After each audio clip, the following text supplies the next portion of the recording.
ആയിരക്കണക്കിന് ആളുകൾ സ്വീകരണത്തിന് എത്തിയിരുന്നു. ജില്ലയിൽ നിന്നുള്ള നേതാക്കളും അടക്കം LDF കൺവീനർ വൈക്കം മിശ്ര അടക്കമുള്ള മുതിർന്ന നേതാക്കൾ സ്വീകരണ കേന്ദ്രം മാതാവ് തോമസ് കുന്നപ്പള്ളി, പ്രമുഖ കായിക പരിശീലകൻ തോമസ് മാഷ് എന്നിവരുടെ സാന്നിധ്യവും ശ്രദ്ധേയമായി. തുടർന്ന് പൊൻകുന്നം ബസ് സ്റ്റാൻഡിന്റെ പരിസരത്ത് ഒരു വെയിലിനെ കൂസാതെ ആയിരങ്ങൾ പങ്കെടുത്ത സ്വീകരണ യോഗവും കാണികളിൽ പോലും ആവേശമുണ്ടാക്കി. ഇപ്പോൾ പാലായിലാണ് പിണറായി വിജയൻ സംസാരിച്ചുകൊണ്ടിരിക്കുന്നത്. ഇവിടെ മുൻ MP Vakkachan Mattathil Joseph group നേതാവ് അദ്ദേഹം സ്വീകരിക്കാൻ എത്തിയിരുന്നു.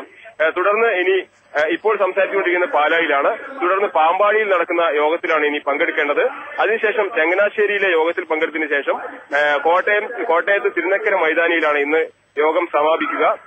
വർഗീയത, സാമ്രാജ്യത്വ അനുകൂല സാമ്പത്തിക നയം എന്നിവയിൽ കോൺഗ്രസും BJP എന്നീ പാർട്ടികളുടെ നയത്തിലുള്ള സമാനതകൾ തുറന്നുകാട്ടി ജാഥ ക്യാപ്റ്റൻ എല്ലാ വേദിയിലും സംസാരിക്കുന്നുണ്ട്.